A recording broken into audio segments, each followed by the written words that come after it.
This is my video for public speaking. This is my persuasive speech. These are my audience members since my family is in formal quarantine. We get our COVID results in a couple of days. So here we go.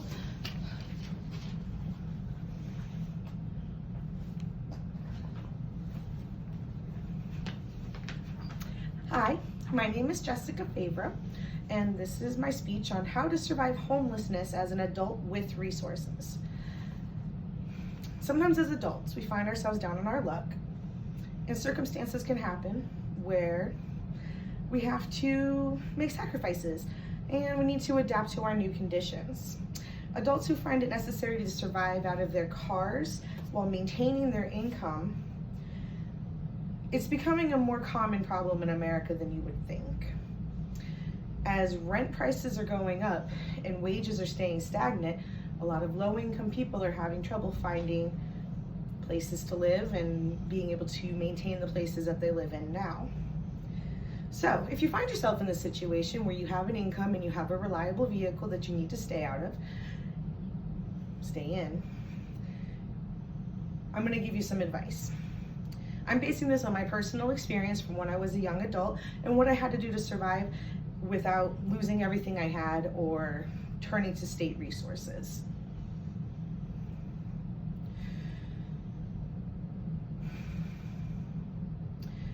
Okay, so homelessness in young adults, like I just said, is skyrocketing due to low wages and rent increases.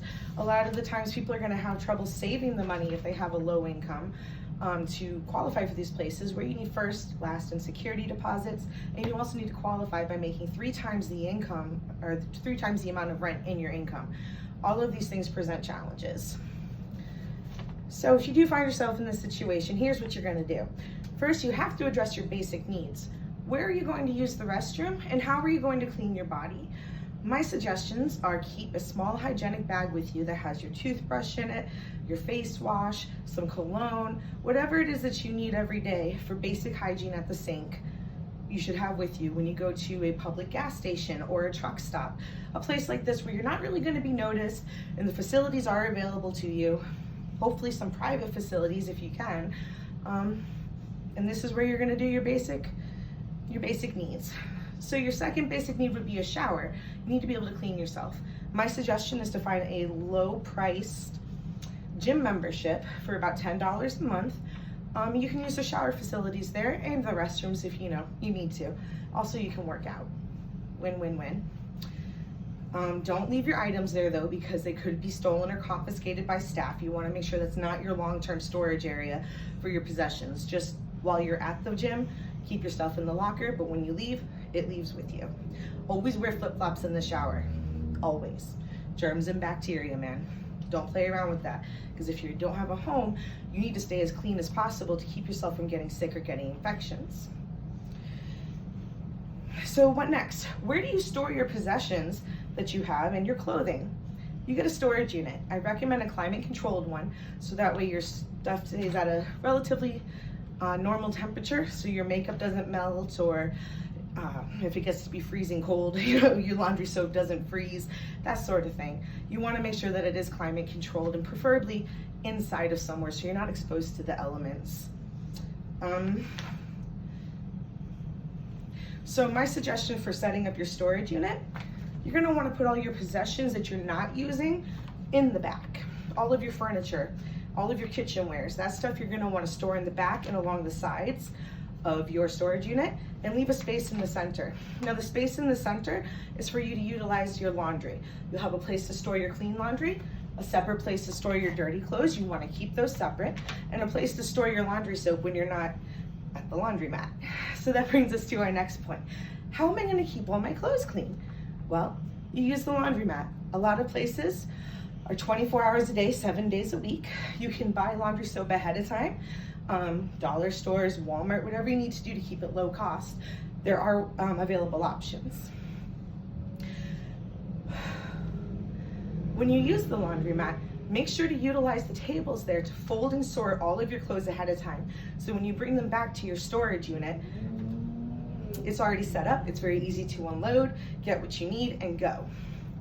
So Now that we have discussed how to take care of your basic hygiene and how to take care of your necessities and your possessions, let's talk about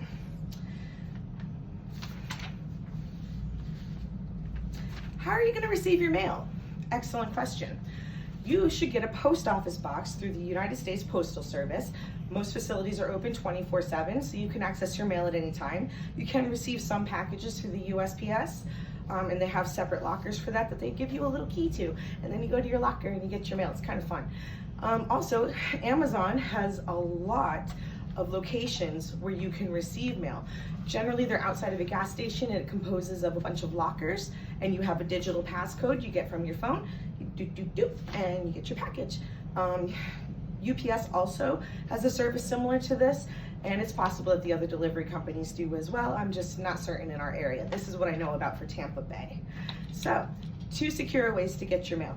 I highly recommend that you put in a forwarding address with the United States Postal Service, and then also go to all of your accounts, such as your banking account and whatever else you may have, and update your mailing address to your post office box, so none of your mail goes to your old address that you don't have access to anymore. Okay, this is going good, guys. So now that you have heard a practical plan for maintaining yourself and all of your needs, I hope that you feel better about potentially a worst case scenario. I hope that this brings you comfort in knowing that you can take care of yourself, even if it's just short term, out of your vehicle, until you can get back on your feet and get back into some type of formal housing. Okay, stay safe out there and never give up hope. Have a good one. Thanks, guys. Thanks.